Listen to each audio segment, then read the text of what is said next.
We don't need it. We don't want something. We don't want to That is very true. I think, given the Test, test, test, test, test. You're good back there? I've thought about that too. because what about all those people here who are here in the city? Right. Right.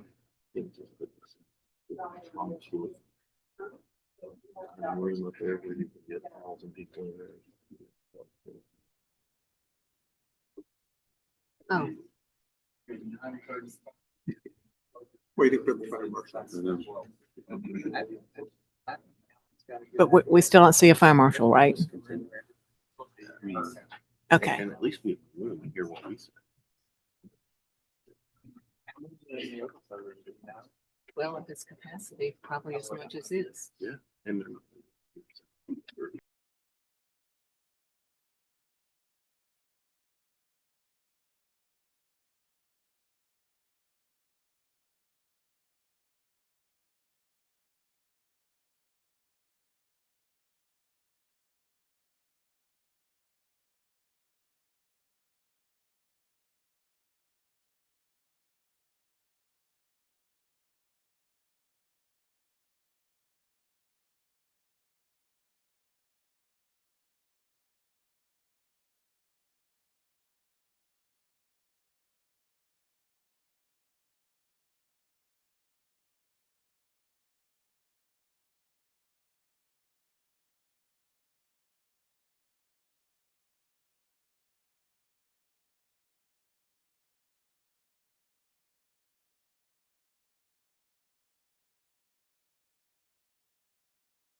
Board, and I'd like to welcome you to this meeting this morning. We have quite an overflow room, as you've noticed, not what we normally have, so thank you for bearing with us through all the confusion of just getting the numbers in here and people seated. But we are glad to have you here. It's important for public comment, which we do have at every meeting. And that will start off the announcements. Is a public comment protocol. We do have public comment at our meetings after the agenda and the minutes are approved. Today we may want to, I'm sorry.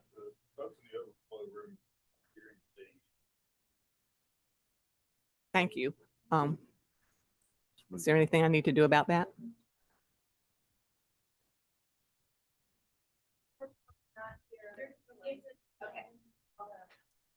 Okay, it's a delay. And this is the planning board meeting for December the 18th at 2023 at 9:44 a.m. I forgot to say that part. We typically have our public comment after the approval of the agenda in the minutes. We will do that this morning, but because there are so many people here, and I think what most of you are here for is to discuss the text amendments, and that discussion won't even take place until after we have our general public comment. So we may want to reconsider the order of how we do this morning, but we'll take that up in a matter of minutes. First of all, I would like to explain the public comment process. The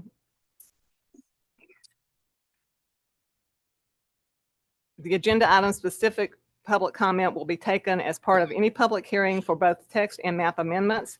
Public comments are limited to 3 minutes per speaker, and we do have the discretion of changing that time limit, considering the number of people who may want to be talking. Speakers wishing to address the board in public comment must sign up on the sheet provided. So if you have not signed up and you would like to speak, please make sure you are signed up. Speakers will be called in the order they are signed up. Comments should be limited to specific topics relevant to the board.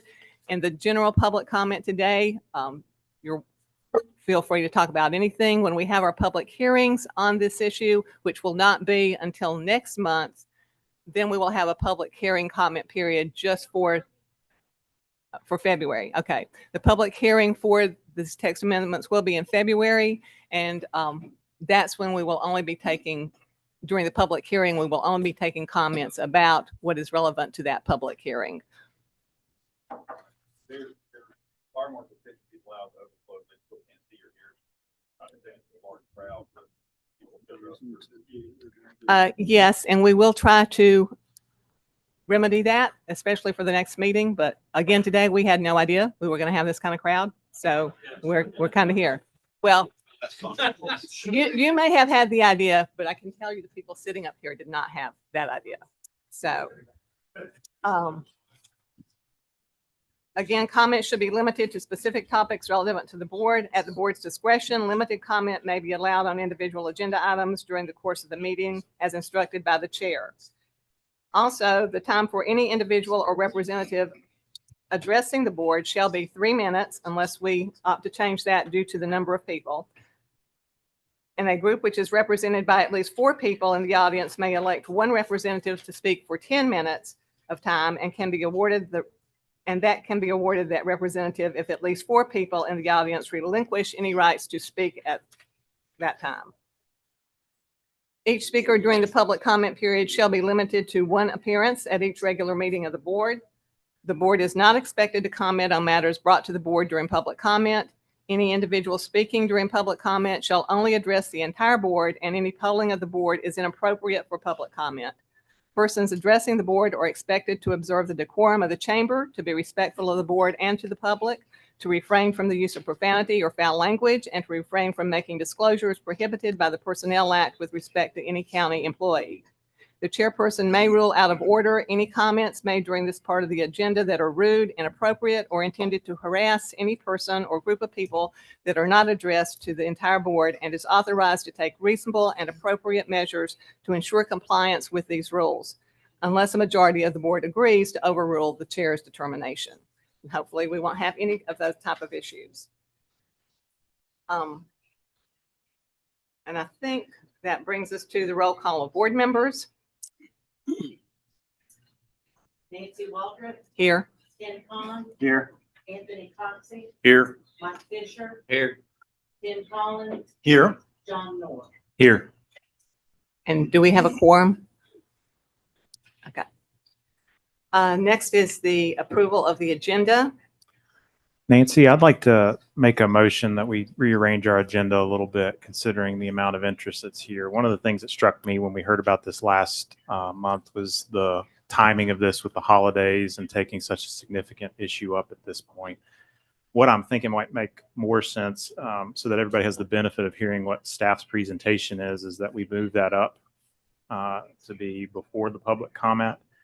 And I'm also really concerned that we don't have enough space for everyone who wants to be heard on this, including the overflow room. So what I think would be better is for us to hear from staff, a limited public comment, us not take any action on this proposal today, and then we ask staff to find a room that's big enough to facilitate everyone who wants to participate in this, so that we continue this out for another month so that everyone gets heard, everyone can attend. Maybe the Thomas Wolfe auditorium room where the city does big meetings might be a good one for that. There's better parking there too. But I'm just really concerned about hearing this in depth today when we don't have everybody who can see and hear us and participate. So my motion, to be clear, would be to move the comprehensive plan implementation presentation before public comment, that we then have public comment in an amount somewhere around the 10 to 15 minute mark, and that we then not take any action today and set up a second meeting in January that's in a facility large enough to accommodate everyone. I second the motion. Okay, we've had a second. So all in favor of that, say aye. Aye. Any opposed? Then that motion passes. We will change the agenda around and adapt accordingly. One thing before we move on, I do need to say as well that there should be no blocking of the doorways due to fire marshal stipulations. The bathroom locations are right outside into the to the right when you go out the door.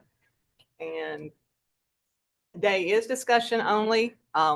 We will not be hearing any public hearings on this until February, and there will be further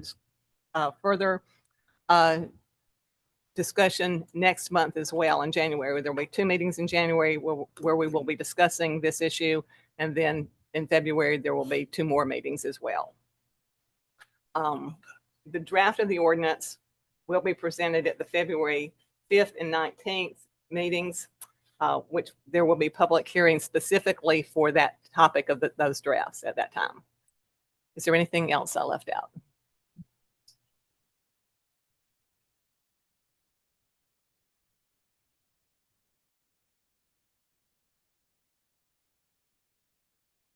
Staff will be looking for a larger venue.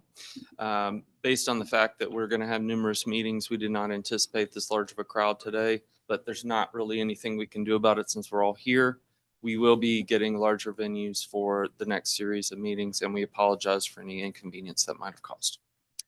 Thank you. I'd like to reiterate that myself. We definitely want people to be heard. That's why we have the public comment at every meeting. So please just bear with us while we're working through all of this.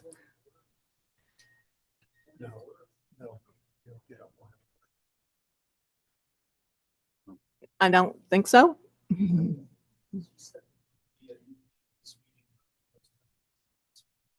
No, it's not being postponed. Yes, because there is a whole, we're restricting the public comment because of that, basically. We want to allow more people to have a chance to participate actually in the public comment than the people who were stuck out in the hall and in other rooms. So we're limiting the public comment today because no one was prepared for it.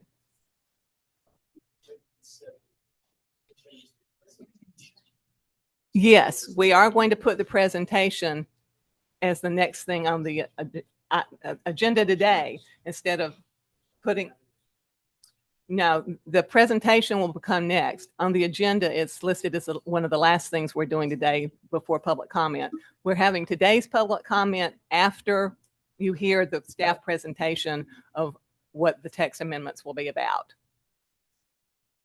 So Nancy, just so there's no confusion for the public.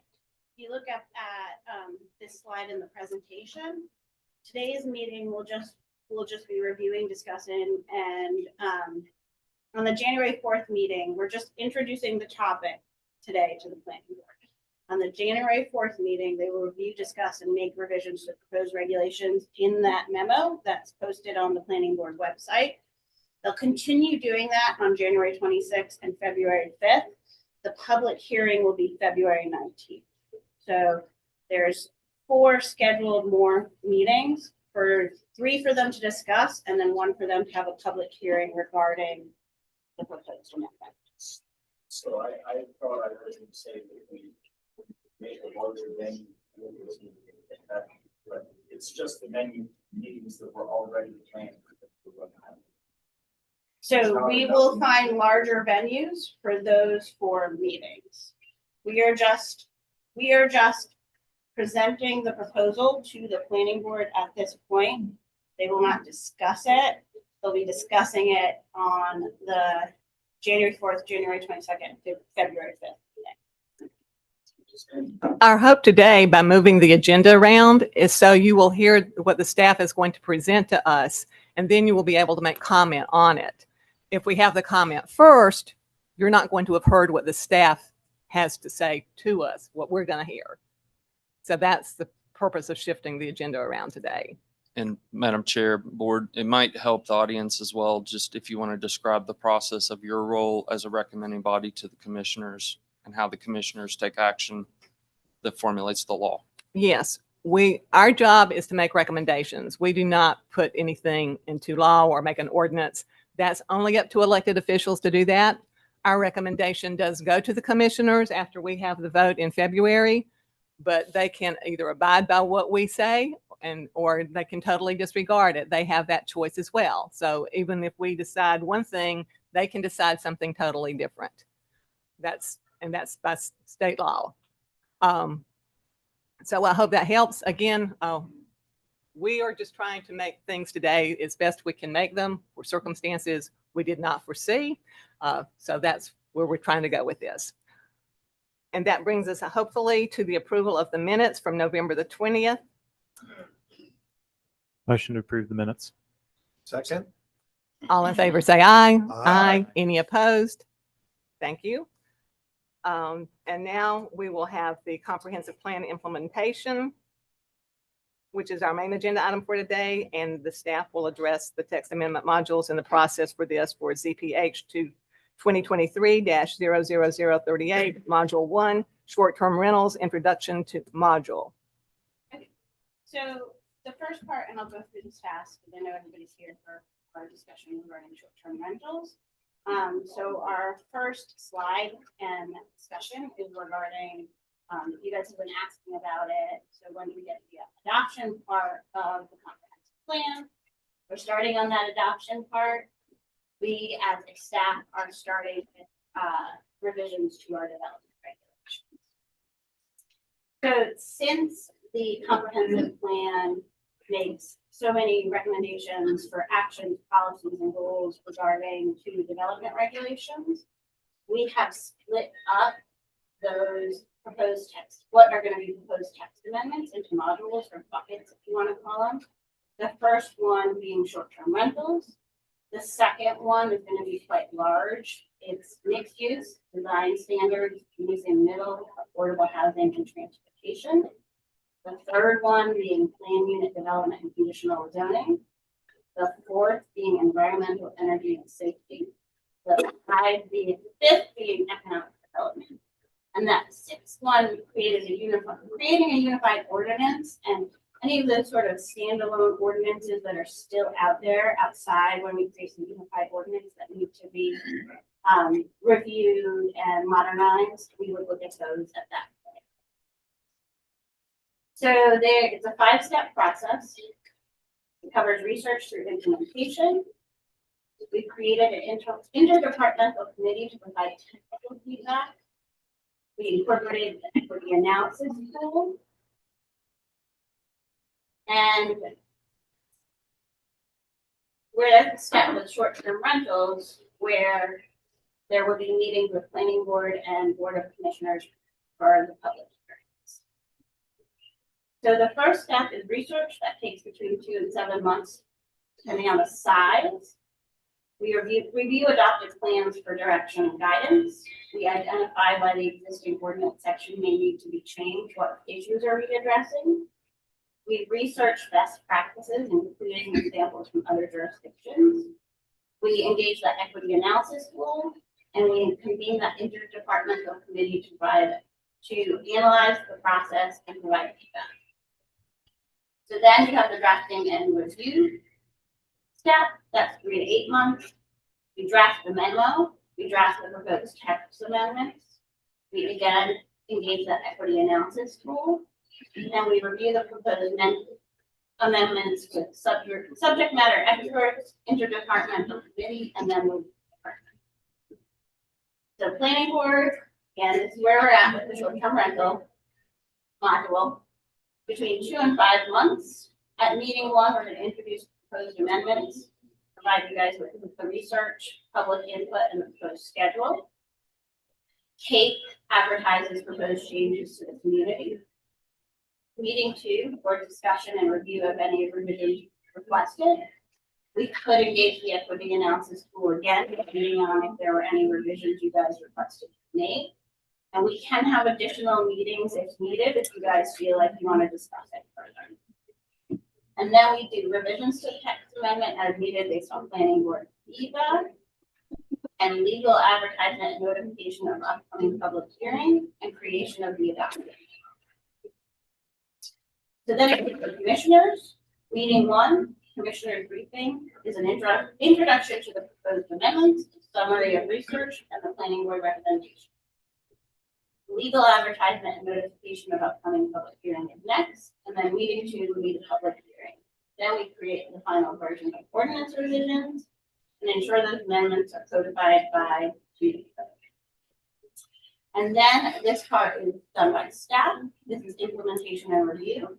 Advertise the changes to the public and development community. Evaluate internal department processes to adjust the new ordinance standards. And then we want to try to evaluate the impact of these text amendments we do every 3 years and recommend changes. So just to show you the status of the modules, module 1 is short-term rentals. We've completed the first 2 phases and we're on to planning board. Module 2 is that design one, and we have completed the research and we're on to drafting. We're moving on to drafting and review.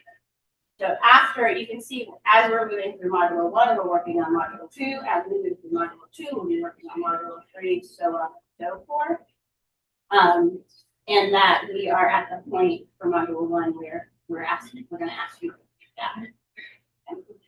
So for that, no, let's do that really fast. But any questions, discussion you guys want to have? You want to see the module again? I had a couple questions about how the module order got selected. Why are we starting with short-term rentals versus affordability or environment or planned development?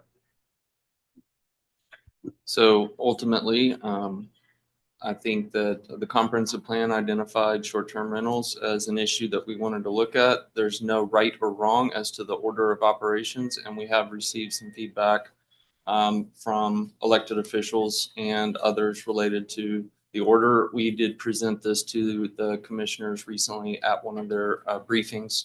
So that's ultimately why this order was selected. And is there any flexibility with reordering or? I think from staff's perspective, this is what we're recommending in terms of if you all wanted to see some changes to the rest of the order, we'd be happy to look at that for you and communicate with the commissioners as well. I mean, I'd be interested in other members' thoughts, but I'm glad that y'all talked with the commissioners about it. I think that's one of those things, us knowing about it as well will be helpful too. Sure. And I will tell you from previous experience in other jurisdictions that short-term rentals is one of the most controversial things that we will tackle. Most people could care less about setbacks and things as boring as, minimum standards for access and lot size, they're definitely going to care about short-term rentals, and it's a 50% conversation. There's typically on either side 50% for, 50% against, and you typically see fluctuations based on the economies. And I guess that's my concern, is that we've taken a comprehensive plan process that was largely collaborative and constructive, and we've started with what might be our most controversial topic right out of the gate. Understood. It's the 1,000-pound elephant in the room. Let me ask if there's any best practice that suggests that other modules provide foundational things that would help with short-term rental discussions. Not necessarily, because a lot of communities, we being a gateway community like we are, where we have that popularity issue, not every community, it's very hard to benchmark us to other North Carolina communities, because I will say that Asheville has the tendency to be one of the most popular areas in the state. So we have to look out at other communities like Charleston and Key West and Nashville, Tennessee, and places where people want to be. Those are the communities that are going to struggle with it. But I will tell you this, short-term rentals is one of those things that you see in the media just about every day. Mhm. You don't often see a discussion about, setbacks and lot size standards. Right. So there's no right or wrong. There really is not. But we can certainly, if you all decide, hey, staff, can you look at reordering this module or that module, we'll be happy to look at that and make sure that it doesn't create any new issues. I think my largest concern is to make sure that the people in the audience and the public in general who want to get heard do get heard. So I think if we move the venue, that will help the process considerably. I also think if we tackle the hardest one first, then surely it gets easier as we go. But that remains to be seen, I guess. But those would be my thoughts. Anybody else? I mean, to me, you just got to start somewhere, and this would be a topic. It would be best to get talked through and gone through first.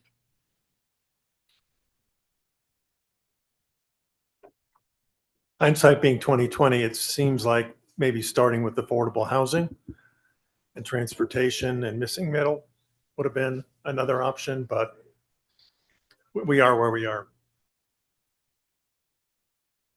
Considering the short-term rental, as I'm reading, and I'll learn more today in the presentation, is premised a lot on affordability. Is there a way for those to be dealt with together in a comprehensive way? So we could have put that discussion with this one. The problem is sometimes that the voice that's the loudest may overshadow other discussions that you're trying to have. I will say that in terms of missing middle and affordability, the county does have programs like the community-oriented development and numerous housing options. In fact, as a reminder to everyone here and to the rest of the group, we're one district shy of ending single-family zoning in the county. That's something to be very proud of. So we do have quite a bit of flexibility already. That topic for missing middle and affordable housing is to refine standards that we already have, our robust programs that already encourage those things. So it's not something that we don't have any of. So again, there is an opportunity to revise the module order. But again, no right or wrong, had to start somewhere. It's kind of where we are today. Thanks for answering that. I think my only feedback would be moving the environmental, energy, and safety piece up above the PUD and conditional zoning. I'd like for us to take up stormwater before we start on those others.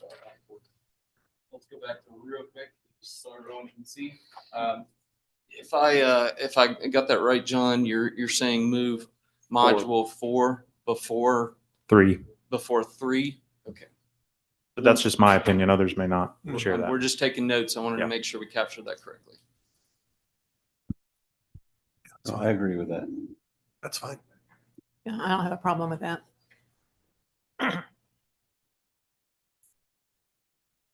Any further discussion on this? So was there any more to the presentation this morning, or where are we at? Short-term rentals. Okay. Okay. So we're going to discuss your first batch of text amendments, ZPH 2023-0038, Module 1, short-term rentals. So just to go over what we're going to talk about: adoption process, proposed timeline, the equity analysis, the comprehensive plan, case law, other jurisdiction examples, the proposed text amendments, and then you see the definition of a short-term rental up there in case anyone in the room doesn't know what a short-term rental is. So proposed process timeline. At the January, we're going to introduce the topic to you. We sent you the memo at the beginning of this month. We really want to give you time to digest it and think about it. So at the January 4th meeting, we would request that we would request the board call a special meeting, and we're going to review, discuss, and make revisions to proposed regulations in that memo. So we're going to go through that chart in that memo. We're going to provide you with proposed text language in a PowerPoint, and we're going to discuss it point by point with you guys. So that is what we're going to do at the January 4th meeting. Again, we're giving you another option at the January 22nd meeting to further review the ordinance text, discuss, and make revisions necessary to the text of the ordinance itself. At February 5th, we're requesting that you call another special meeting. And then it's not just another chance for you to review the text of the ordinance itself. And then February 19th would be the tentative public hearing. So just any questions about that schedule?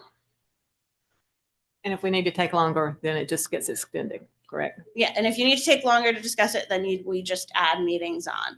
So, and we would ask at this point if you're okay with those two special meetings, January 4th and February 5th. So January 4th is a Thursday, right? Mm-hmm. Yeah. Yeah. That's incorrect. Oh, I'm glad. I was January popping those 7th. in my calendar.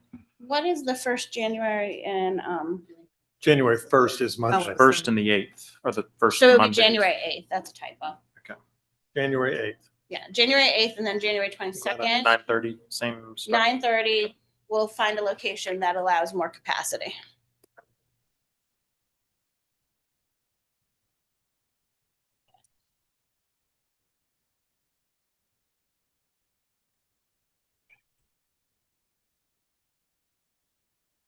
So starting with the equity analysis, just a reminder that when we adopted the comp plan, we adopted the equity analysis. So the proposed equity analysis from staff for short-term rentals, just the finer points, low to middle income renters, home buyers, and local workers have the greatest housing shortage. Public input through the comp plan process shows residents are very concerned about housing and short-term rentals. As units are lost for long-term rental and home ownership, rent and home prices increase for the entire community. The ordinance change is intended to help reduce the loss of long-term rental units and single-family housing stock that is available. Based on data provided to us by Clarion from AirDNA, we have about 5,300 short-term rentals in the county. Roughly 4.5 of Buncombe, that would be roughly 4.5% of Buncombe County's housing stock. And just a reminder that the housing gap per the Bowen study is about 7,700 long-term rentals needed and about 2,000 for-sale homes needed. Okay.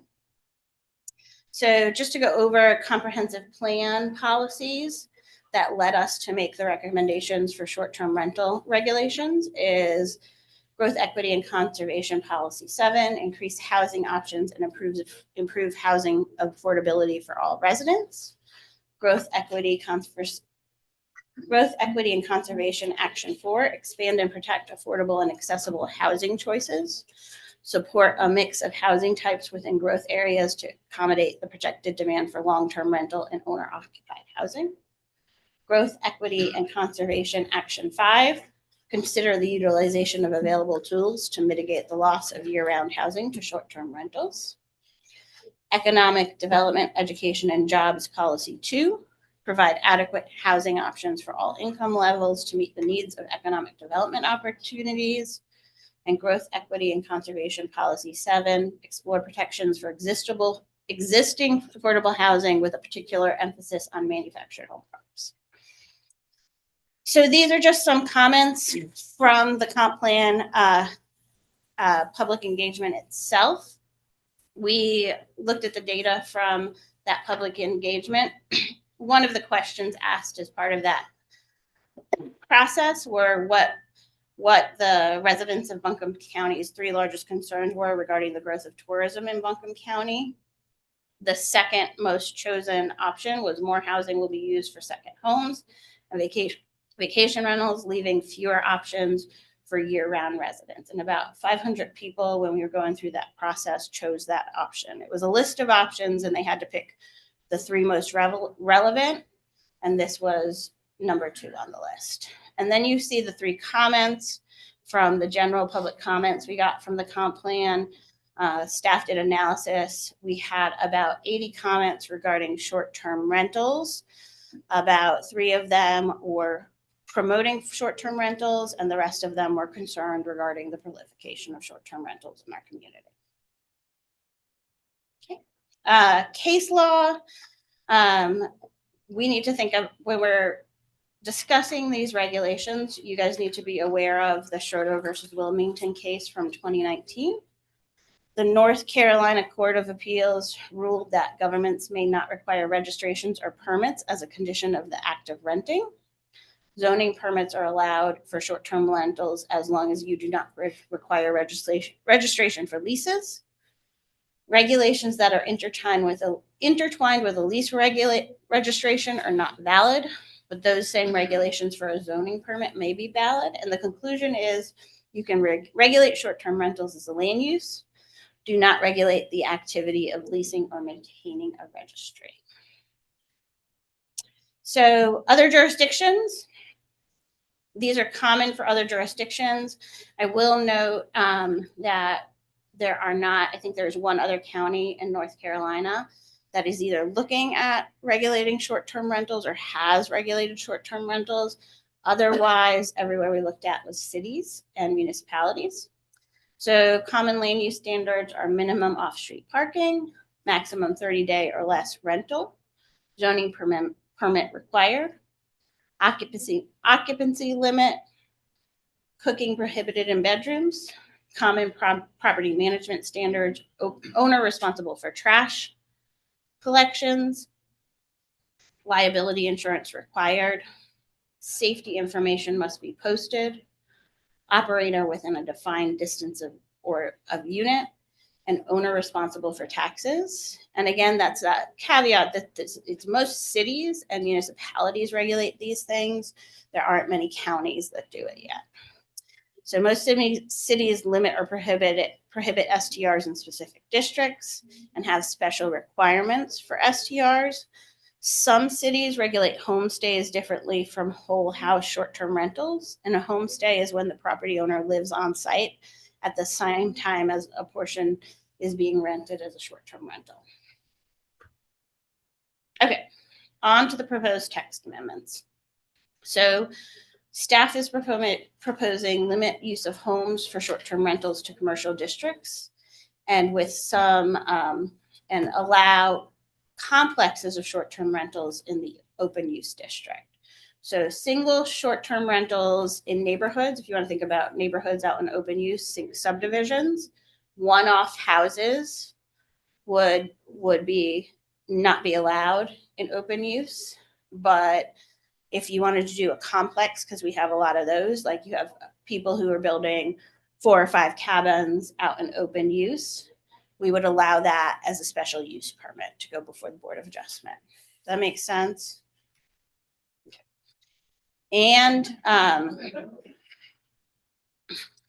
And in our steep slope high elevation overlay, again, they would be special, what's called special requirements, meeting a certain set of requirements in our commercial districts in the steep slope high elevation overlay, and then they would not be allowed in our protected ridge overlay. Okay.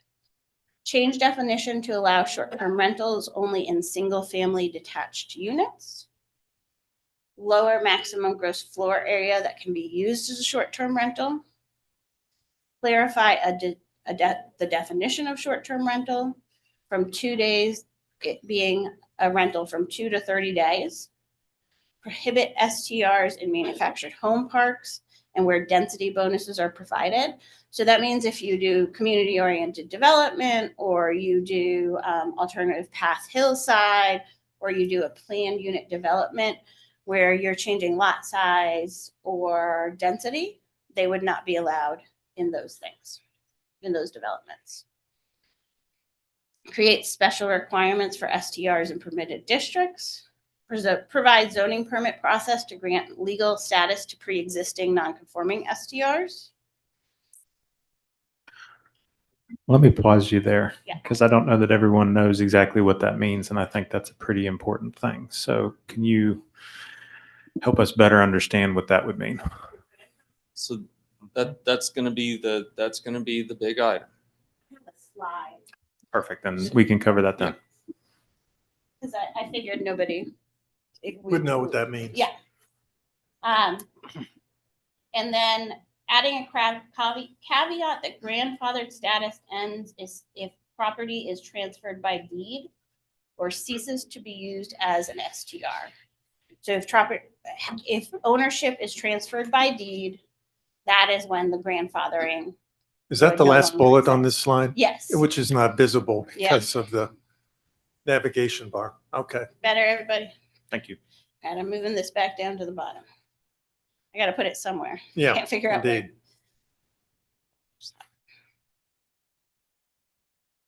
Okay, so special requirements. So what we are proposing in those commercial districts, someone comes in for a permit for a single family unit and they want to do a short-term rental. There are a set of special requirements that they would have to show they meet in order to be granted a zoning permit for that unit. And again, these are new units, not the ones that currently exist. So special requirements cover parking, solid waste disposal, spacing between units, bathrooms, signage, management, addressing, access, and buffering. Okay. And then there are some we're proposing some prohibitions based on development type. Again, manufactured home parks, PUDs, conservation, alternative path, and community-oriented development. And that is saying if someone creates a new development or is in an existing manufactured home park, then short-term rentals would not be allowed. Limitations on event size, limitations on occupancy number, and type of structure, attached versus detached dwellings. So the most important thing, just to explain that grandfathering. So currently we have 5,000 of these out in the county. Some are in the towns and municipalities. Some are in the county. We're not sure the number in each. But what would happen with those ones that exist? Well, the proposal is for those to be grandfathered in as existing non-conforming units. We would ask that the owners apply for a zoning permit to establish the STR as a legal non-conforming use. We would allow pre-existing STRs to continue operating as they are, not meeting the new requirements. And then again, that legal non-conforming use status ends if it's not used for a short-term rental every 6 months. So the definition is 2 nights every 180 days, or if the property is transferred by deed, ownership transferred by deed. And at this point, I'll open it up for questions. Can you go back over that slide one more time? Because that's really important. So all the ones that exist now, if these regulations passed, they would become a non-conforming use. Part of the proposal is for those owners to be able to maintain the use of their property as a short-term rental under a few conditions. One being they apply for that zoning permit to establish a short-term rental as a legal non-conforming use. We allow it to continue to operate as is. And then that legal non-conforming use status ends if it's not used for a short-term rental. Again, so you have to rent it 2 days every 180 days. So 2 days every six months. Or if the property is transferred by deed. So if the ownership changes. So it's not transferable. It's not in transferable. the case of a sale. And so basically what you can think of is that's a sunset clause. The reason that we have to be very careful here is we have to, in order to use the terms non-conforming, we have to utilize the language in the existing code. So that's where the whole 2 nights every 100 days, 180 days comes from. We are recommending this. It doesn't mean that ultimately you all may agree or disagree. The commissioners may agree or disagree. As we move through the process, we're going to have 3 buckets: staff's recommendation, planning board revisions and changes, and ultimately what the commissioners do. No different than the process through Congress. So we're recommending this because the county for so many years has allowed short-term rentals. We're trying to find a middle ground here, and that's why we came across this proposal. And I've got 2 questions about that. So what regulations exist now with short-term rentals? Okay, so short-term rentals are allowed across the board throughout the county, with the exception of the airport district for obvious reasons. The only standards that we have, other than the P in the permitted use table, which identifies every use allowed across the zoning districts, is a definition. And that definition says that you can have a short-term rental. You need to rent it out you need to rent it out a minimum of 2 nights. That's the standard now. So we're just basically maintaining the existing language as it is.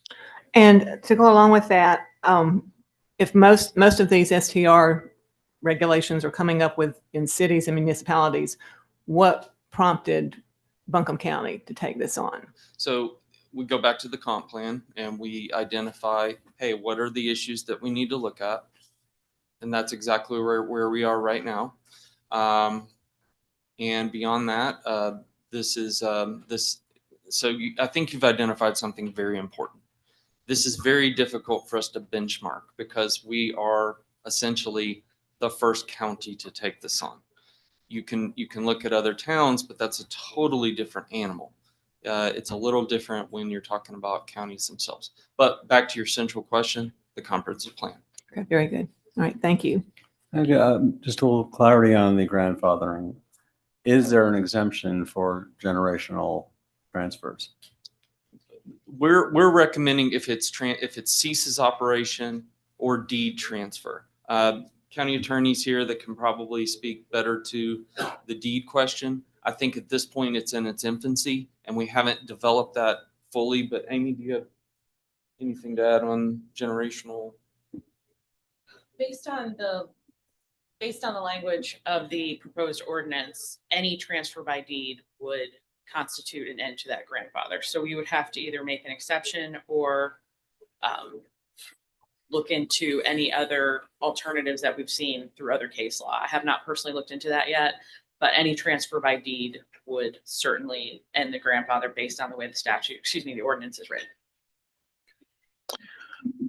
I had a few questions, and they may be questions that we'll just get more information on at our next meeting. You may know it today, you may not. I was interested in the Clarion report. Is that a report they've given to us, or is it just sort of conversations between staff? It's research that they were, okay, so for everybody, Clarion was our consultant for the comprehensive plan. Mm-hmm. It was part of the research that they did as part of the comprehensive plan itself. Gotcha. And we can, and Jillian might be able to speak to it, we can get you the information that was provided by Clarion without a problem. Yeah, I'd love to see that just as part of our packet so we know kind of the full and I'm sure there's more, but yeah. I can include it as part of the packet Okay. for the next planning board meeting. And it may be in there and it may not. One of the things that I thought I'd like to know is when we talk about these units, they're kind of used interchangeably in the memo, but I was interested in what we think the average square footage of these units are, what the range is, what the distribution might be. They may not have that. We may not be able to find it easily. So it's hard to find. Okay. And then I was interested also in how many are being used as accessory uses, kind of situations where you've got a family living on the property and then they have a unit in the back that they lease out versus one that are principal structures that are just being leased out. That would be an interesting piece of information. I will tell you this, it's exceptionally difficult. Our best available data are through basically these groups like AirDNA that scrape data from the internet, but to get to that granular level would be exceptionally difficult. We can try our best to sort of bring back the best available data at the time, but that would probably be a pretty heavy lift. One of the other questions I had was sort of what is Clarion peg the conversion rate at? So the premise here is if we get rid of the short-term rentals, some percentage of these are going to be converted into long-term housing stock, whether they're rentals or purchases. Do they have any sense when you adopt something like this that you're actually achieving the goal through that conversion? That's sort of uncharted territory. We'd have to get back to you on what that would look like. And folks, please, let's be fair to staff here. I mean, they are trying the best they can to give information. And a lot of times we don't know all the information at any given time. So I'm just asking questions and hoping we can get some better answers. And you know, I have the best respect for both Nate and Jillian and in a hard situation. So thank you both. And then the only other thing that I had in my notes right now was related to the grandfathering clause. And I've been involved, I think you cited about half a dozen, maybe it's 8 or 9 of these situations in other towns. And I've had experience one way or the other in a good number of them. But the sunset related to the deed transfer, I think is something that's going to require a lot of intentional thought, because I think that one would be difficult. You know, to Ken's point about generational transfers, you know, there's ways around that. You don't always have a deed when someone passes. In fact, you rarely do. So that could be one that's a loophole that doesn't capture what you're trying to accomplish. Versus if you do it with a deed transfer, you might actually create this perverse incentive for everybody right before it's adopted to transfer these units into LLCs. And then what you do is you never transfer your property, you transfer your membership interest. And so then we create these special golden properties across the county that always stay this way. And I don't know that that's what folks are shooting for either. So I think the grandfathering clause to really get to where we're wanting to go is worth some extra time and thinking about it. But I appreciate this initial draft. I've got more questions, but I want to think on it and hear what my colleagues have to say too. Can I ask you to educate me a little bit, and maybe other members of the board have the same question? If you go back to the case law slide for a second, if you would. It's the Schroeder Yeah, case. That's right. out of All Wilmington. right. So the bottom sentence is pretty interesting. Regulate STRs as land use. Do not regulate the activity or leasing or maintain a registry. Right. Obviously, the registry maintenance would be a chore beyond any imagining. Everything that follows that feels like it is more related to regulations than it is to zoning. And I could be misconstruing, but I would love you to educate me on that. So the first sentence, regulate STRs as a land use. So North Carolina gives us the capability as a local government to regulate land use and then to provide reasonable requirements for that land use. So those are like where the standards come in. Just like we have standards for subdivisions, just like we have standards for buffering, just like we still have standards for mobile home parks. That is something North Carolina allows us to do as a county. What Wilmington was essentially doing is similar to what communities in the past were doing with minimum housing codes. They were requiring folks to get what's called a CO, or certificate of occupancy, every time they had a new renter. And the General Assembly did significant overhaul to that. Wilmington was utilizing a third party, one of these groups that basically collects data. And the General Assembly, as well as the courts, came down pretty hard on that. But they maintained the preservation of what's called enabling legislation, our ability as a local government to do something through a zoning ordinance. So that's where that came from, and that's why we're being very cautious to be Schroeder compliant. Thank you.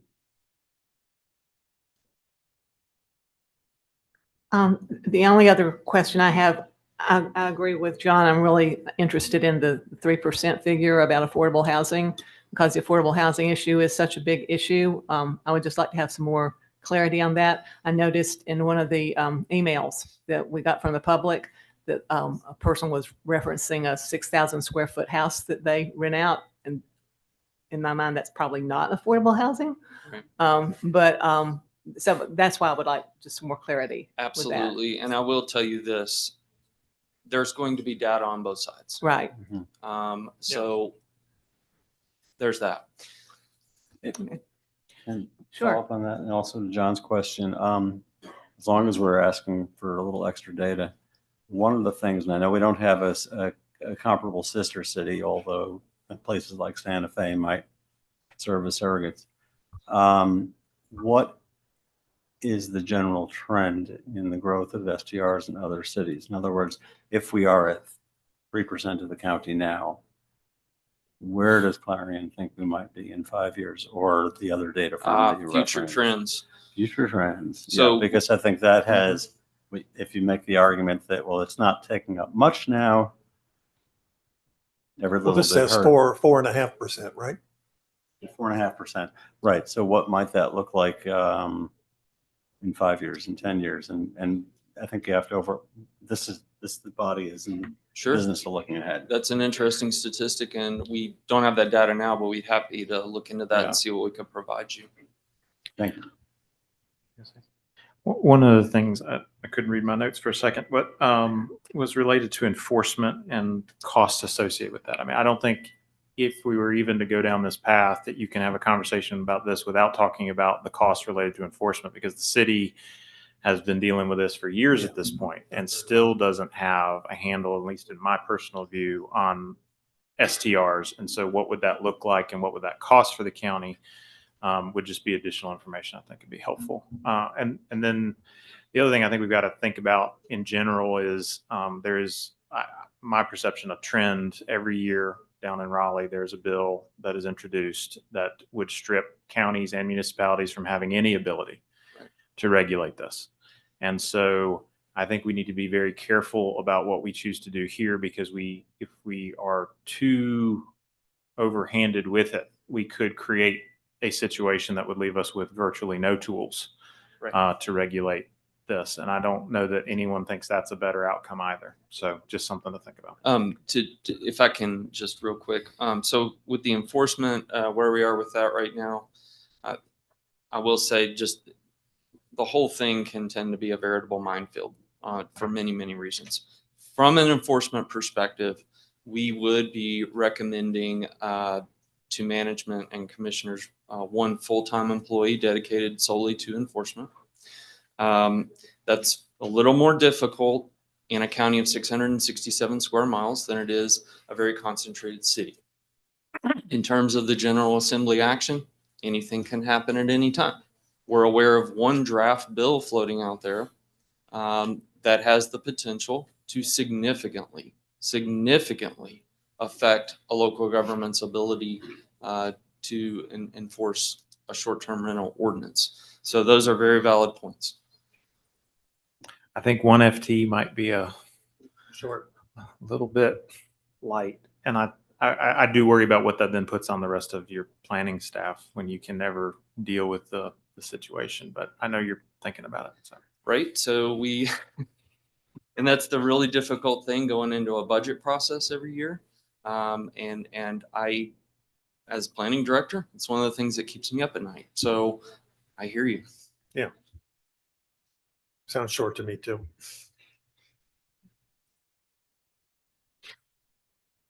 Any other thoughts? Are we ready to move on?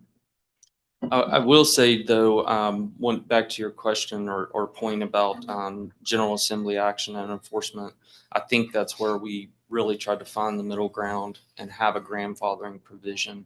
Whereas if you had just a recommendation to just end entirely, that would be a very significant lift, extremely significant.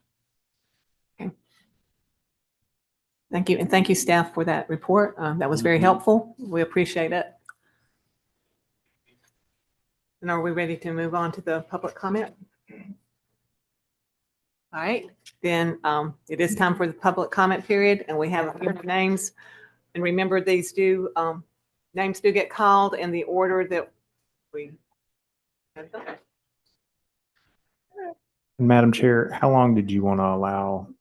I was a little vague in my motion, 15 to 20 minutes, but I feel like we could be flexible around that, knowing that everybody's going to have more time later on. How long were you planning on allowing public comment? That's- Depends on what all of you wish to have happen. How long do you think would be appropriate for this morning? Seems like, look. Right. Tim had a pre-existing conflict. That was part of mine too, is I know I'm going to have to leave, and so I can't sit here for, unfortunately, hours. But What time is it now? It's 10:38 right now. Yeah, 1 hour. Okay. Around To 11:30. 11:30. You're going to have plenty of time to do more of this as we go forward. And I suspect a lot of you have similar things on your minds, and we want to hear them, but we don't want to hear repetitive statements. We want to hear all we need to hear. So, I would recommend that we do it to 11:30. Okay. Then are we in agreement that we will take public comment until 11:30? Yes. Okay, very good. And I don't know exactly which of these sheets got filled up first or how. The ones down there. All right, 216 Valley, 216 Valley Street, is that the one? That's the second. That's the second. Oh, 46 Valley Street, okay. And the ones, and the ones without an address at the bottom are all 46. Terry, you were managing the clock for us. Jillian, okay. Okay, thank you. And again, unless we decide to change it, there is a 3-minute time limit for everyone who speaks. And if you, it works best if one person doesn't get up and speak on a subject and then the people following them speak on the same subject. If you can vary what you're wishing us to hear, the points that you're wishing us to hear, that's probably helpful to everybody. A group of you can surrender your time to one person if you would like to do that. I think that's 4 people can do that. And then you would have 10 minutes instead of the 3. And there was another point I wanted to make as well. Oh, when you come up, if you can tell us your name and where you live generally in the county, you don't have to give us your street address. If you can just say Swananoa or wherever it is you happen to live, that's also very helpful. Not unless you want to hear it. No, everything's to me. All right. And the first person I have on this list is Elizabeth Widerhold, if I'm saying that correctly. Elizabeth Widerhold. Is it the wrong list? Maybe the wrong list. That's 46 Valley Street. Do that one last. Oh, do that one last. Okay, I'm sorry. Thank you. 216 Valley Street is Kevin Tucker. What's the second? Whatever list has Josh. Yeah. All right, so you're relinquishing your time? No, it's on your wrong list. Oh, the list with Josh at the top. Oh, okay. Josh, Howe? Josh Howe? Oh, okay. I just did that right. All right, very good. That's fine. Thank you.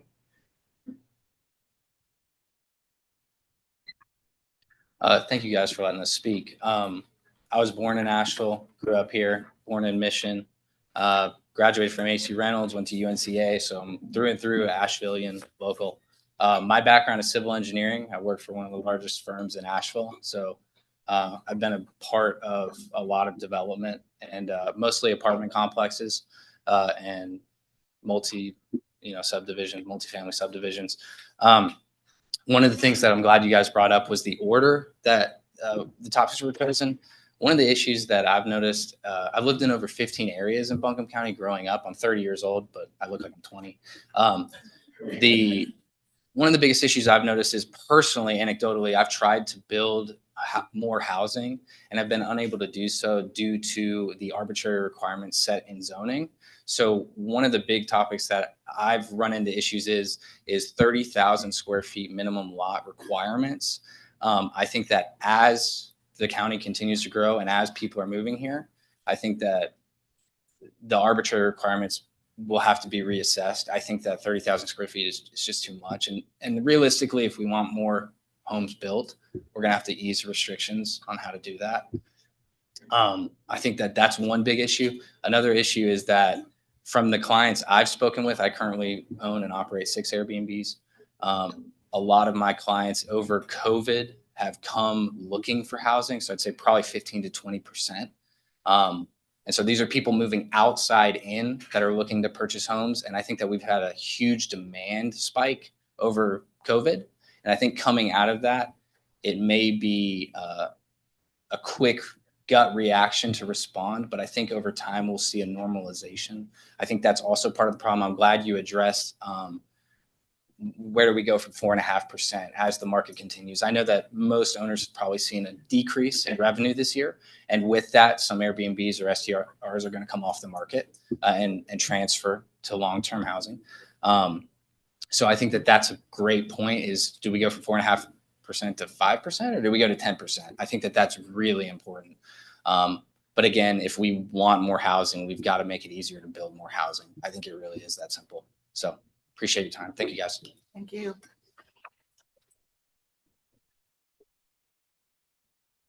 Next is Mark Baskin.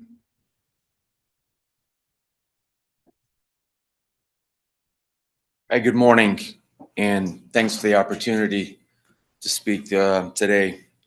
My name is Mark Baston. I've lived in Buncombe County for 18 plus years, currently residing in East Asheville. Raised a family and 3 dogs. I'm the Chief Marketing Officer for Yonder Luxury Vacation Rentals. We have over 250 properties in Western North Carolina, a little over 150 in Buncombe County. We have 38 employees, majority of whom live right here in Buncombe County. I just wanted to speak about data integrity because it's critical to our work and how we speak to our owners and how we develop strategies. And I would also hope that data integrity is also important to everyone here. With that being said, I believe, based on my experience with AirDNA, that the figure of 5,268 short-term rental units used to support the proposal is inflated, which creates flawed numbers and projections downstream. Please bear in mind that supply in short-term rentals is much more flexible than in the hotel world. Property managers and owners can choose to take their property offline 1 month for personal use or for longer-term rentals, and then return to short-term rental when the market is more profitable, for example, in the summer or the fall months. It appears that your consultancy group, Clarion, I believe, took the total number of active listings in the last 12 months instead of the number of monthly active listings. According to the AirDNA glossary of terms, active vacation rentals are those that had at least 1 calendar year classified as reserved or available during the reporting period. This number is not the same as the total number of listings. It's important to take each metric within its context to avoid exaggerating the figures. We use AirDNA a lot. I'm in touch with them probably on a bi-weekly basis, so I've conferred with them on these numbers. We spent a lot of time on AirDNA as well as other data platforms, and in November of 2023, the total available listings in Buncombe County was 4,622 entire places, 413 private rooms, and 8 shared rooms. In closing, and this is really important, I wanted to say that we absolutely believe in reasonable regulations for short-term rentals. As a substantial member in the hospitality industry, we respectfully ask to work with you in developing common sense solutions to the affordable housing problem and also address other short-term rental misconceptions. Thank you so much for your time and patience. Appreciate it. Thank you. Matt Allen. Good morning. My name is Matt Allen. I am the Director of Professional Development and Government Affairs at the Land of the Sky Association of Realtors. We're the trade association for 2,100 realtor members across 3 counties, but the vast majority of our members work in Buncombe County. And I'd just like to use my time this morning to highlight a couple of studies that have looked at what impact short-term rentals have on the economy, as well as their impact on housing supply and prices. And the first one is a study that our association commissioned a couple of years ago. It looked at Buncombe County specifically, and the economic impact doesn't lie. $657 million attributed to the STR economy, several thousand jobs supported in a variety of industries. On housing impact, that study showed about 3% of the county housing stock was being used as short-term rentals. That was looking at whole unit short-term rentals. So again, maybe has gone up in the interim. We questioned 4.5, as Mark mentioned a moment ago, but we're looking at getting into updated numbers. I do think it's important to separate out, to the extent possible, things like homestays, and also to consider occupancy rates. That portion of the study also found STRs have at most a negligible impact on housing supply and prices. The true drivers of our housing shortage being years of severe underbuilding and overregulation. The other study I'd like to mention is a newer study. It was commissioned it was created by Oxford Economics earlier this year, and it looked at the national short-term rental market and its impact on housing. Some really interesting statistics in there. I'll just share 2. Housing prices would have only been $800 lower if not for STR density increasing between 2015 and 2021, and rent prices would have only been $5 lower if STR density didn't increase again between 2015 and 2021. So in reviewing the planning department's memo, of course, the main impetus seems to be affordable housing. Our organization cares deeply about affordable and workforce housing expansion. But as these aforementioned studies show and other data shows, there's very little correlation, let alone causation, between STRs and affordable housing. We believe there are several other much better ways to address affordable and workforce housing that do not involve overregulation or banning of short-term rentals. And we'd love to work with the county on addressing that issue. And in closing, I just want to reiterate, our organization, we've always been and we remain available, willing, and ready to provide economic and housing data related to short-term rentals so that we can make an educated decision on this issue. So thank you very much for your time.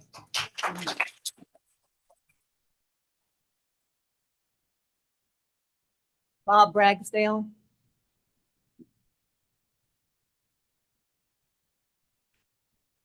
Thank you so very much for giving me this opportunity.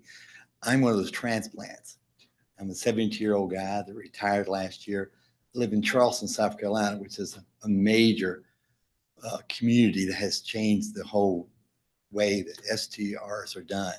So I'm very aware of how they've done that. So when I came up here, I sold my Airbnb I had for 4 years, to build a geodome over in Fairview. In the last 2.5 years, I've gone through the regulations that are unbelievable. There will never be another geodome, I don't believe, built in Buncombe County, even though there's been over 14 just in the last 6 months built in the counties around here. And I'm going to have a dome that's going to be amazing because it's going to be a house with a little plastic top on top of it. And so I appreciate the zoning board, the permitting department telling me what I need to do and make it even a better product. But based on what I'm hearing, I can't tell, I had a chance to talk to the zoning board, because I'm at 3,000 feet, I would not be allowed to have a STR. And I've already been approved for 2 on my property, and will that all change? I don't know. I guess I'll need to check with them to make sure. But because right now, this will make a big difference. I've taken everything I own, everything I have, working as a chef at a Christian school for 15 years, not having a lot. This is my retirement. And so I'm hoping that the board will have you reasonable and understand that people like me would like to have some. I'm in an open zone area. There's only 3 houses within a period of me. So I'm not crowding anybody or messing everything up, but I'd like to be able to do my retirement here in Buncombe County. Thank you. Thank you. Chip Craig. Chip Craig. Here we are.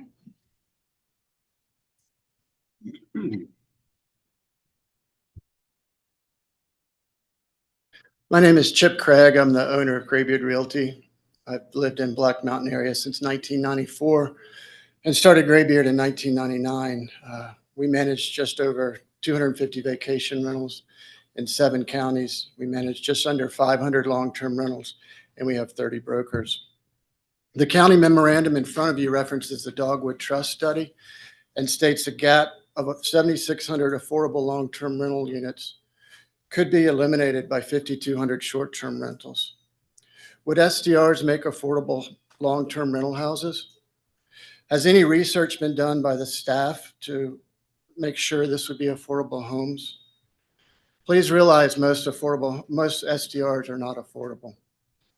My friends at Yonder and I looked at the last 16 homes that sold in our portfolios of our 2 companies, and the average sales price was $833,000. By the way, they didn't stay vacation rentals, most of them. Think about it. When you rent a house at the beach, do you stay in a low-income, affordable house? Another myth in the SDRs are owned by investors. At Graybeard Realty, over 96% of our homes are second homes used by owners, and then we rent them when they're not here. Many would stay that way. By the way, the Dogwood study provided 9 recommendations for eliminating affordable or helping with affordable housing, and the STRs was not one of them. The report doesn't even discuss STRs. The county is presenting this as the beginning of a discussion about short-term rentals. What I find frustrating is one doesn't usually start a discussion with the recommendation.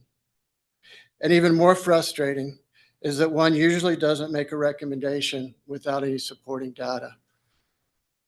We have these yellow flyers, and yellow was picked on purpose. We didn't pick red to stop the discussion. We didn't pick green to move forward without discussion. We picked yellow. We want to move forward cautiously. We want to know the facts. We want to put the facts out there. And we want to make a well-educated decision, which is best for this economy. Which is best for the county without wrecking our economy. I have about 30 seconds left. Couple just random questions. Has the county calculated how much sales tax will be lost from the STR ban? How much will property taxes increase to compensate for the loss of this sales tax? How many jobs will be lost? How many restaurants will close? How many hotels prices increase 50%? 50% of the housing units. 50% of the rooms in Buncombe County are short-term rentals. What's going to happen to hotel prices when you ban short-term rentals? I'm out of time. Thank you for the opportunity to speak. Thank you.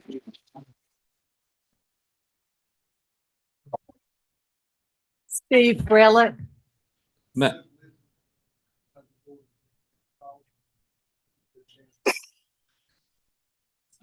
Okay. Should we go ahead and Right there. just finish with the list? Okay, thank you. So Steve Frelick. Madam Chair, point of order, you may want to consider, just to maintain order and consistency, the clapping at the end of every comment. Okay. Excuse me. Excuse me. We don't need to laugh at what people say. That's kind of out of order, and just not needed. The clapping, if we suspend that, that will save some time and probably get more comments in. So that's the purpose for that. So thank you. Good morning. My name is Steve Frelick. I am the owner and founder of Yonder Luxury Vacation Rentals. My wife and I moved here in 1998. We've been residents of Buncombe County that entire time. We currently live in Biltmore Village. Yonder employs 38 direct employees and over 200 indirect employees when you factor in cleaning crews, maintenance, hot tub and pool service and things like that.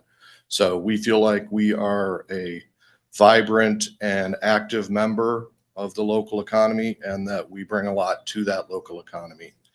I just have a few points briefly so that we aren't redundant.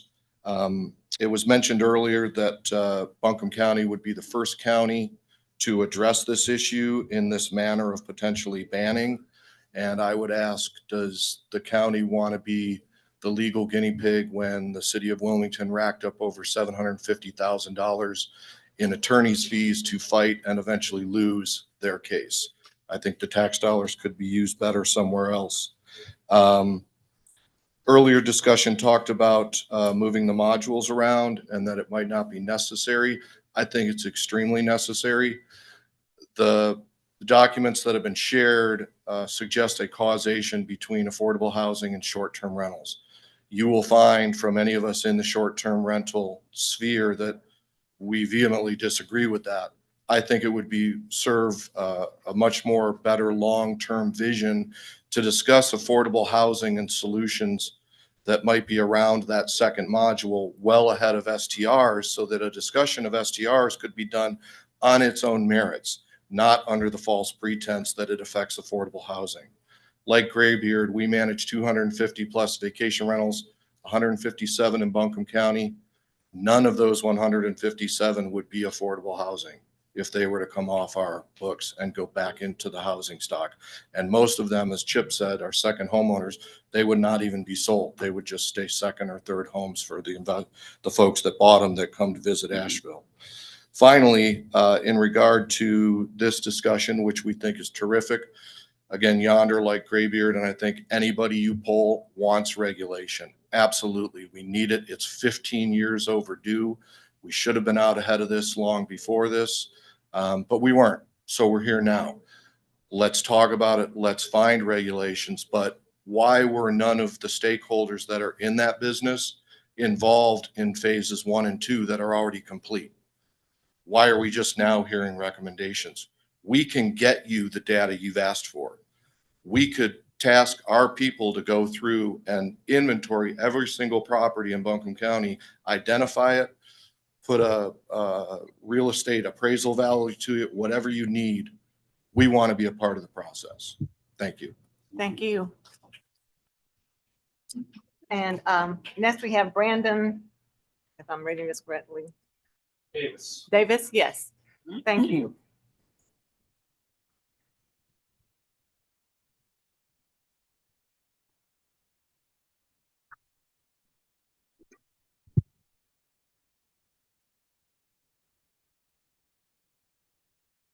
Good morning. 3 takeaways. 30% housing ratio, income, equity analysis, and price. My name is Brandon Davis. I'm a property owner in Buncombe County, 123 High Top Lane. I began coming to Asheville about 10 years ago for vacation, and I bought a house. One of the things I want to point out, my background dating to October of 1998 as a mortgage banker, and work consistently with affordable housing, alternative mortgage products, things to be able to help live the American dream and own a home. I would like to point out in the Dogwood study, the projected income on page 98 of the PDF document for the Dogwood study in 2025 is $62,657. A 30% housing ratio would afford the individual to be able to have a payment of $1,575 a month. In September of 2023, inclusive of not available inventory,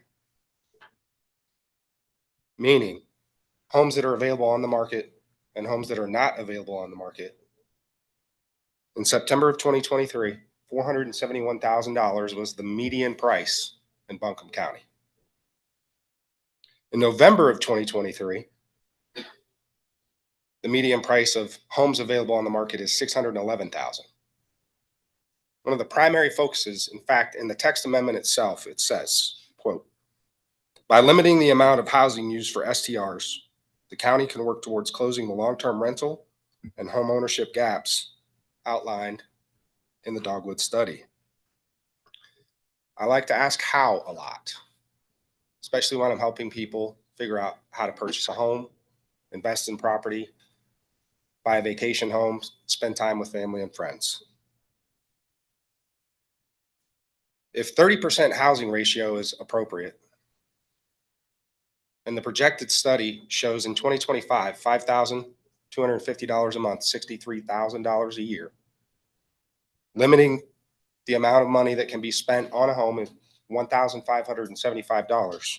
If we back out property taxes, and we back out homeowners insurance, that's going to leave about $1,100 in a monthly payment. That monthly payment would be able to finance in today's mortgage market $163,000. Knowing that 611 is the median income price, November, 1 month removed, and knowing in September it was 471, how does limiting STRs make more housing affordable, not only to homeowners, but long-term renters? Thank you. Thank you. Brian Bishop.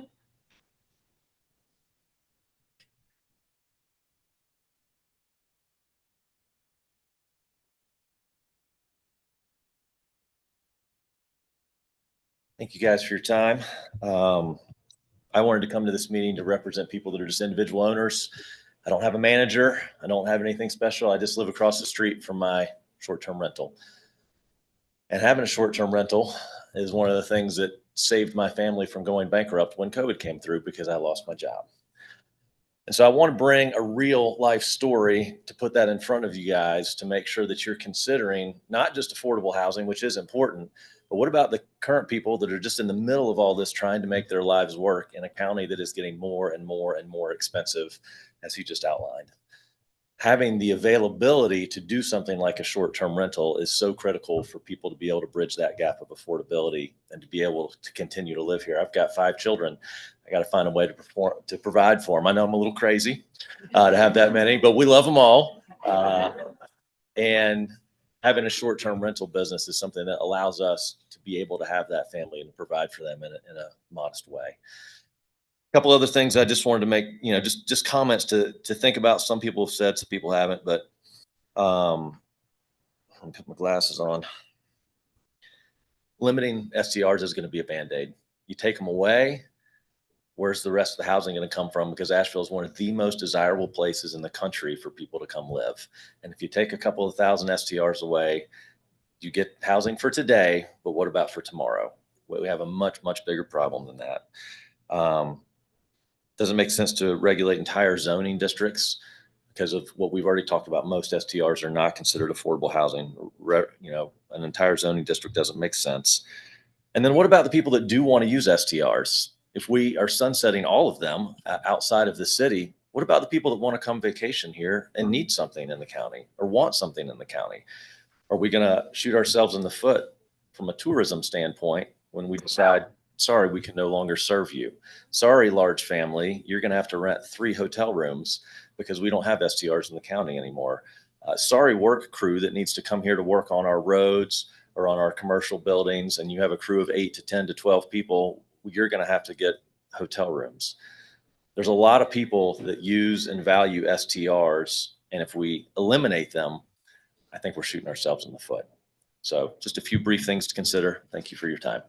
Thank you very much. And now we have Byron Greiner.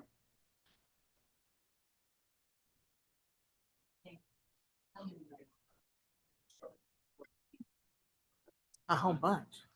Hello, Planning Board. I appreciate your service. I also am on the Planning Board of the City of Asheville, so I understand the difficulties you have I have a home in Kenilworth and in Beaver Dam. I'm also a part of Towns Property Management, which is a small business with 150 short-term rentals in the county, and also in a real estate business here in the city. During the pandemic caused a huge explosion of short-term rentals to be in demand because the consumer trends were moving that way. And we as realtors, and there's several realtors in the room, are aware that we sold a lot of short-term rentals in the county as a result of the ban when the city banned short-term rentals about almost 4 years ago. The market is regulating itself now. We're seeing a great deal of those homes go into long-term rental or into sales. And as was mentioned, we did a poll of our group, and the average resale of a short-term rental is $850,000, far from the $484,000, which is the current market average for a home. The people that own the short-term rentals, there's a myth that there's a bunch of corporations in town. They're not. They are LLCs, but they are individually owned and they're small businesses. We are all struggling with affordable housing, and what the key to having more housing supply is to build more and to lessen the regulations and to incentivize our developers. Missing middle discussions are going on everywhere in terms of duplexes, fourplexes, sixplexes. And the other thing is that we have several areas of the county, such as Black Mountain, that have a deficit of hotel rooms. And if you start to regulate or do away with a lot of the short-term rentals, then we're not going to have enough, we're not going to have supply for the demand. And that's kind of what is happening in Brevard. Brevard doesn't have enough housing for the demand for tourism. The other parts I wanted to mention, the TDA funds, 37% of that funds that are used for a lot of the county and city bricks and mortar things come from short-term rentals. I urge you to let us, our group, bring you data to help you make wise decisions, and appreciate the opportunity to speak with you. Thank you very much. David Tyler. Morning. My name is David Plyler. I've lived in Buncombe County my whole life. I was born and raised in Asheville. Currently live in the Alexander Leicester area. I look at the presentation this morning. I don't know if you could come up with a more biased or one-sided presentation of facts. I know it said that in the studies leading up to this, that there were 50, kind of 50-50 split, 50 opposed to this and 50 in support. I have yet to see anybody speak in support of these regulations. I mean, feel free to sign up and make your voice heard, but I haven't seen that. I don't think anybody here supports that. You've got other municipalities listed here as examples, but no other counties. And I think what we were talking about, the adding an employee and the cost for that, and it was mentioned earlier, you haven't factored in the cost of defending lawsuits and court proceedings, which I think will be significant should this be pushed forward. I also think it's a travesty that you've got a meeting, something admittedly that staff has said they know this is going to be the biggest hot topic issue and the most public involvement, and we schedule it right before Christmas with very little discussion about it. And it was a surprise that we had this many people show up to this, and we're woefully underprepared for it. I don't know how that's possible. Either we're so out of touch with what is important, which I don't think that's the case, since we've already said here that this is going to be the most important issue out of all the modules up there, or we're just trying to ramrod something through without much public discussion or opposition. There's a lot of people here that have taken time off of work. I know we've lost one board member this morning already. This is all lost revenue, lost wages, time off work for these people to come here. The overflow led into another overflow. The technology, I know the county's got an IT department. We weren't prepared for that. I don't understand how that's possible unless this was just part of the plan. I think you're going to have a huge loss of tax revenue with this if you push this forward. The key to housing here, I'm a real estate agent. I'm licensed in North Carolina and South Carolina. I work predominantly with listing new construction properties, and I work with a lot of new construction builders. And the regulations and prohibitive zoning in Buncombe County it's unfathomable. This municipality is one that in all the other counties we work in, this is the one that causes the most problem, the most headache, and has the most challenges for getting affordable housing built. It's cost prohibitive because of all the regulations and the money involved in the upfront part of it. So I'm not sure how we think that eliminating short-term rentals and all the revenue associated with that, all the tax dollars associated with that, all the jobs associated with that, and the statistics presented aren't accurate. Thank you. Thank you. Phyllis Morgan.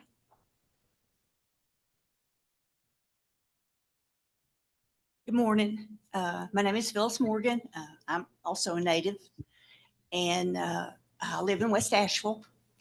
And I have been a landlord since 1983. Long-term rentals, and due to the misbehavior of tenants, it's damage with nearly every long-term rental I had in some way, shape, or form. I think people just take the attitude that it's a rental and they don't care. So I started with short-term rental.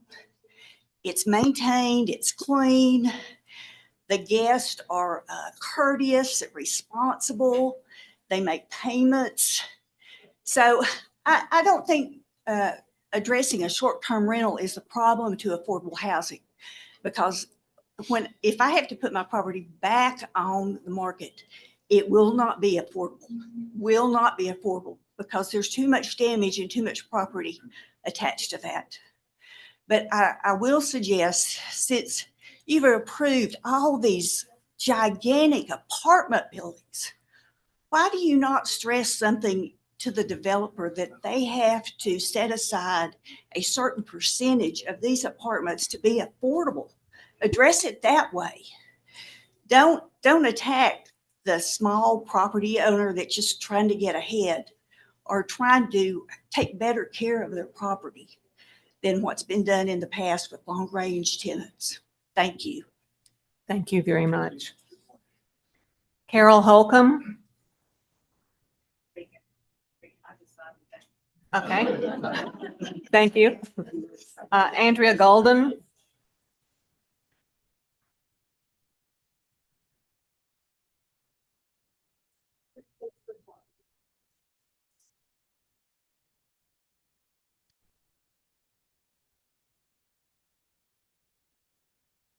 Good morning. My name is Andrea Golden. I live in the Emma community of Buncombe County. Sorry, I'm feeling a little nervous. We didn't expect so many people here. Our community has a neighborhood plan where we worked with over 200 residents to talk about what are our most pressing concerns. And one of the top pressing concerns was the presence of Airbnbs in our neighborhood. Now, I've heard from several Airbnb owners that a lot of the Airbnb stock would not be affordable housing. However, we've seen in our neighborhood, which is a low-income neighborhood, a tremendous amount of houses turn into Airbnbs that did used to be affordable housing. These are small homes on streets like my own, which are predominantly mobile home parks with small homes sprinkled within, and it has caused an affordable housing crisis for our neighborhood. So we want to thank the planning department. I was a member who participated in the comprehensive planning committee. This was a large part of our discussions. I want to thank you for considering this, particularly looking at districts like ours that have already been facing a displacement crisis, an affordability crisis. Much of our people live in mobile home parks. We're particularly excited to see the protection for mobile home parks, which are one of the last affordable housing in the county. Thank you so much. Thank you. Jenny Hernandez.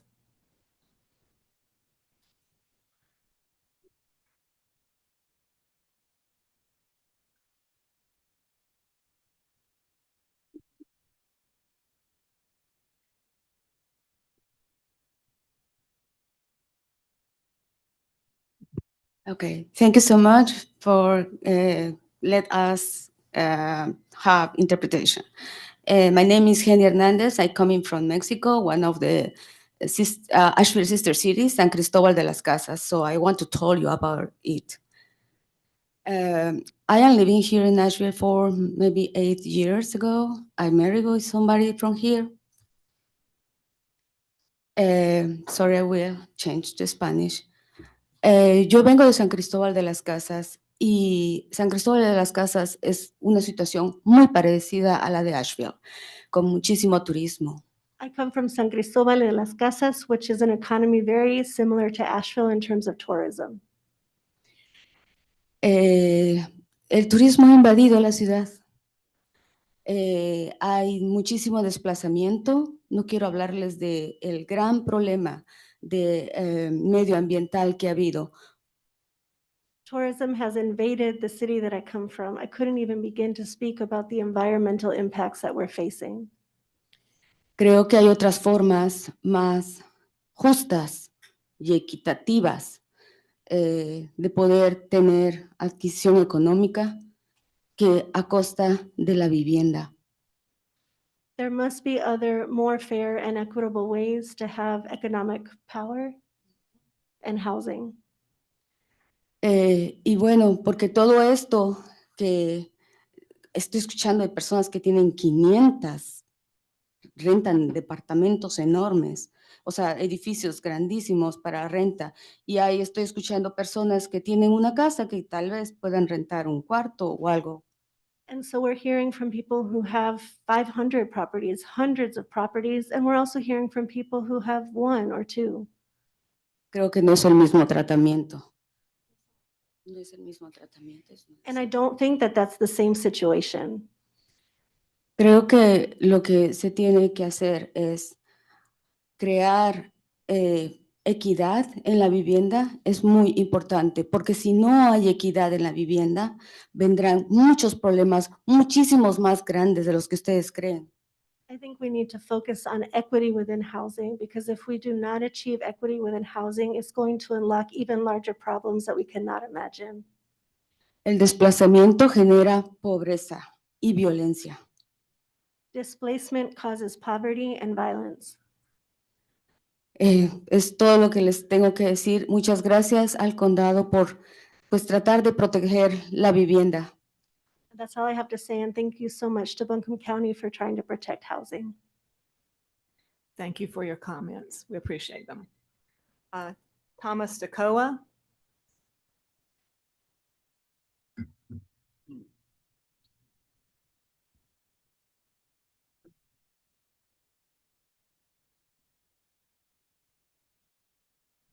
Muchas gracias a todos. Thanks so much, everyone. Me llamo Tomás y tengo 20 años viviendo en este condado. My name is Tomas, and I've been living in this county for 20 years. Y cuando llegué a vivir por primera vez, la renta era accesible aquí. When I first arrived here, rent was affordable. Ahora tengo 2 semanas de mi trabajo para poder pagar la renta. Now 2 weeks of my pay goes to pay my rent.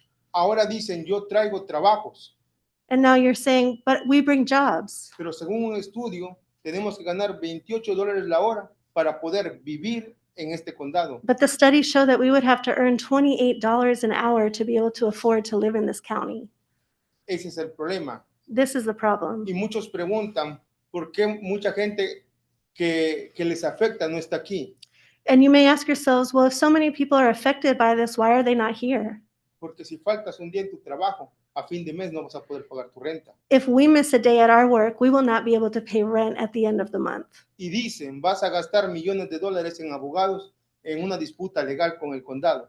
It has been said that you'll spend millions of dollars defending yourself against a lawsuit. Pero el día que no pueda pagar mi renta, ¿dónde iré a vivir? ¿En mi coche o en la calle? But what would you have me do the day that I can't pay rent anymore? Live in my car? Live on the street? Entonces el condado va a gastar más porque tendrá que buscar soluciones hacia personas sin hogar. In that case, the county will end up spending even more addressing an increased problem with homelessness. Ahora pregunto, el día que ustedes tengan que gastar 2 semanas de su sueldo para pagar una renta, And so I'd like to ask, the day that all of you have to spend 2 weeks of your earnings to be able to afford 1 month of your housing, o todos los que dan trabajo les pagan mínimo $28 la hora a sus trabajadores, And all of the jobs that you're referencing, are you paying at least $28 an hour to each of your workers? entonces digamos que estamos todos iguales. Because if that's true, then I would say we're all on the same playing field. Muchas gracias a todos. Thank you. Thank you very much. And we have Rocio Alviter. I'm sure I'm not saying that correctly.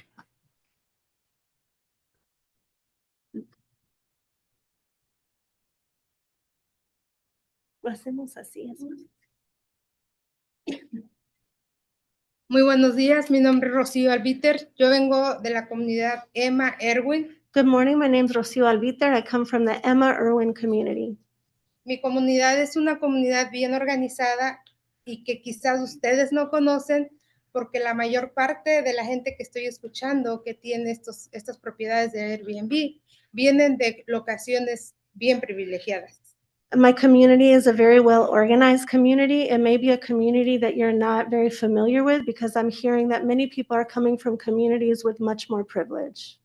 Yo estoy aquí apoyando al Departamento de Planificación con la restricción la restricción a alquiler a corto plazo. I'm here to support the planning department's recommendations on restrictions to short-term rentals.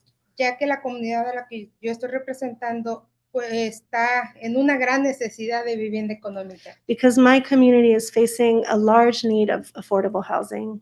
Cada quien habla desde su perspectiva y mi perspectiva es que el caso del Airbnb en mi comunidad sí sería posible convertirlo en vivienda económica. Each of us are here speaking from our own perspective, so I can only speak from the perspective of my community, where the existing Airbnb units could be affordable housing. Y lo estamos viendo porque vivimos ahí. And we see it because we live there. Y vemos la cantidad, en este caso, de casas móviles que se están usando para Airbnb. And we've seen this trend of mobile homes now being started to use as Airbnb. Que serían una renta para una familia a largo plazo. These could be affordable long-term rentals for a family like mine. También hablo desde mi perspectiva personal. Escucho comentarios acerca de lo que las personas que rentan destruyen las propiedades. Again, only speaking from my personal situation, but in hearing the concern that renters destroy properties. Creo que en todas las situaciones del mundo hay las cosas buenas y las malas. There is always a good and bad in every situation in this world. Así como eso, hay buenos inquilinos y malos inquilinos. And so surely you will find good tenants and bad tenants. Entonces no podemos generalizar. And I don't believe we can generalize. La gran cantidad de vivienda económica que existe en mi comunidad son los parqueaderos de casas móviles. The largest affordable housing stock in my community are mobile homes. Porque somos una comunidad de gente trabajadora. We're a working class community. Entonces sí necesitamos no están pidiendo una restricción total, están pidiendo un cambio de zonificaciones o restricciones para estos alquileres. And so supporting the ask not on a total restriction, but a restriction on these kind of short-term rentals where it's appropriate. Es todo. Gracias. That's everything. Thank you. Thank you very much. And we probably have time for about one more. And that would be Jonathan Palma.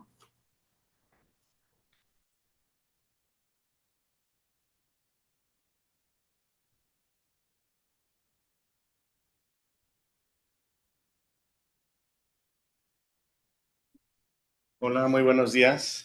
Mi nombre es Jonathan Palma Hello, good morning. My name is Jonathan Palma, y yo vengo de la comunidad de Emma Erwin. and I'm coming from the Emma Irwin community. Soy un miembro de la comunidad, vengo representando a mi comunidad.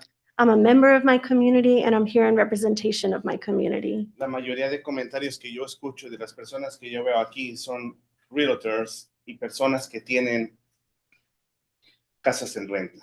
The majority of comments that I'm hearing are from people who are realtors or property owners who are currently renting. Nosotros no rentamos, unas propiedades. Nosotros tratamos de vivir en las propiedades. We are not property owners renting out properties. We are residents of properties. Y estamos aquí para soportar And we're here to support a la Junta de Planificación para que pasen las restricciones hacia los Airbnbs. We're here to support the planning department's recommendations on restrictions on short-term rentals or Airbnbs. Y escuché que habían dicho que no había nadie que se opusiera a esto. Y aquí estamos nosotros en representación de la comunidad. It was said earlier that no one here is in favor of these restrictions, and so we want to note that many of us here are in favor of these restrictions. Gracias. Thank you. Thank you so much. And it's 11:28, so we could do one more. Okay, we'll do one more. And is Elizabeth Widerholt, are you still there? Coming up to you from the dungeon down there. Appreciate you hearing me. I want to say it was 15 years ago, I sat in this room and talked about this topic. And so we've circled back. And at that time, there were several meetings among the stakeholders involved in vacation rentals. So there were representatives from the Tourist Development Association, the county, the Board of Realtors, vacation rental. I think Chip Craig was there from Graybeard. There were a lot of us stakeholders who came to the table and discussed the concerns and the issues. At that time, there were probably less than 1,000 vacation rentals in the city and the county. And at that point, that's where we came up with the 2-day minimum rental, because the hotels were concerned validly that that there were these one-night stays, and I think neighborhoods were validly concerned that there were one-night stays. So I think the first thing that I would say is, can we come to the table? We're the stakeholders. There's a lot of stakeholders: hotels, the county, residents and neighborhood associations. There's lots of people who really need to come to the table and talk about what can work. We came to a consensus before, and I feel pretty confident that we could do that again if we're allowed to do that. And the reason I was here 15, I think, years ago, and I'm getting older, my memory kind of is gone, but is that I do own a vacation rental. Back in 2006, my husband and I purchased a property that we currently live on, and hopefully I'll die on. We moved out from Asheville, from the city limits, to the county, because we wanted that county life. We wanted, the individual freedoms. We wanted, frankly, to, not really have people telling us what we could and we couldn't do, as long as we were law-abiding citizens. That's why we moved. And we were able to buy our property, which is on the French Broad River. At that time, no one really cared about the river. Now it's a thing, but back then it wasn't. And we were able to buy it because we could immediately tear down or tear up an old beat up building that was on that property. And if I may, those are not great photos, but that's a before and after. That's what vacation rental owners are doing all over the county. They're finding properties that look like crud, and they're renovating them and turning them to beautiful stock. And as was said before, if I sold my property, it would be $1 million for that vacation rental. It's not going to be affordable. But what it does do is it allows people to come into the county and experience what they think is a mountain vacation. So I think that's perhaps not being said and not really understood, that this is not a hotel. This is fishing, playing, yards, cooking, and things like that. So we need to remember that's who these tourists are. They come to the county, not the city, for a reason. So again, if you can just let us come to the table, we'd love to come. Thank you very much. Okay, and that brings us to a little past 11:30. It's 11:32. So we will stop here with our public comment for today. I would like to say thank you to everyone for coming. Thank you for those speaking. You brought very valid points to the table for all of us to hear. And for those who wanted to comment but did not have time, we urge you to come back to one of our later meetings And I think my big takeaway from this morning is that there are people here with differing views. This is a subject that needs to be heard. And I don't think, and Nate, correct me if I'm wrong, but I don't think there's any discussion of banning STRs. I think it's just a matter of how we can improve the situation going forward. I don't think anyone came to this room today, whether it's the staff, whether it's the public, or whether it's the planning board, who does not care about what happens in this county. And I think that's the reason we all are here, and that we only want to see good things going forward for all of us as we progress with this. And that's the purpose. So thank you very much for coming. So are we going to have a little board discussion before Yes. we adjourn? Okay. If you want to, anyway. I feel like it might be helpful. I just, at least for myself, to share some thoughts and feedback for how we might style the next meeting in particular. I think there are a lot of different perspectives that I've heard from, and candidly, this is a very stilted way to get that feedback. And I'm wondering if we could style our next meeting in a way that would be more consistent with some of the meetings that were done for the comp plan, that would give people who are participating an opportunity to. I heard from several folks say we want regulation, and we'd like to tell you what that should look like, so that we have an opportunity to hear what folks are willing to agree to. And I think that'd be helpful. I think the data would be helpful too. Staff has what they have, and they're doing a diligent job. I'd love to see the data that people have offered. So if they want to send that, that would be great. I'm hesitant to put my email address out there to this entire room, but I know there's a public comment function that the county's already been getting. I read through 30 pages of public comment before I came here today. So there's an opportunity, if you send it through that portal, it is going to make it to us. And I really want to read what you've got to provide. Another thing that sort of comes up for me is I'd like to know, and this may be more towards legal and down the line, but you know, I think there's always been this tension in Buncombe County. You can look back to the Biltmore House between having different communities coexisting in the same place. And so I'd like to know what kind of options we have. For example, in the Emma community, you could have zoning districts that might have differentiated grandfathering that might allow us to eliminate those options sooner in a manufactured house community than it might be in other zoning districts. You know, what are the suite of tools that we actually have to accomplish our goals? Because I think the goals that I've heard expressed from those folks who are in the Emma community is different than some of the goals that we're hearing from folks who have properties in different parts of the county. And if we can try and avoid a one-size-fits-all solution, I think that would help me feel more comfortable about whatever we come together with on this one.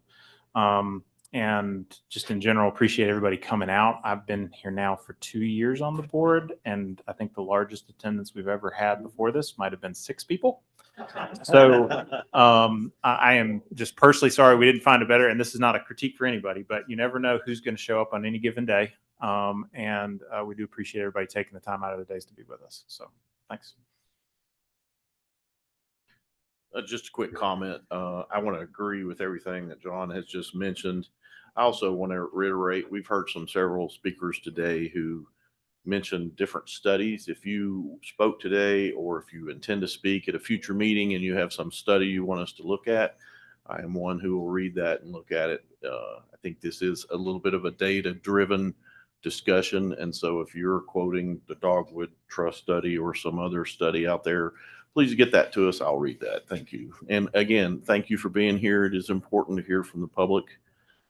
And we will do a better job next time getting a room and allowing time and making sure everybody is heard completely on this issue. Thank you. I want to thank everybody too, and I really appreciate the fact that there was very little redundancy in the comments. We got a lot of interesting information across the board. I like what John said, but I would encourage us to be mindful that not everybody can be here in the morning. And whatever we do, we might consider having it where there can be people from both sides of the question present, and nobody is particularly penalized by the time. I know that's not going to be easy, but I think it's worth considering. I think that's a great idea, Ken. I'd be happy to an evening meeting. I tend to find, at least when I'm in other counties, that can allow more people to participate. So I'd be happy to change the time. I agree to that too, and I will attend the evening meeting for that purpose. So I think what we can do, whether you call it discussion or work session, I think moving to a work session format would address your issue. We will look immediately at a larger venue, and then also if there's the will of the board, then we can also look at holding a special call meeting at an evening time as well. So look at one of those meetings in the future, and one of those would function as that evening meeting. Yeah. Okay. Thank you. Thank y'all. Okay. Then we do have one more item on the agenda, and that's a follow-up discussion of the planning board bylaws and attendance policy. I'm sure everyone's going to stay here for this one. I suggest a couple of minutes of peace and quiet while everybody gets themselves where they need to go.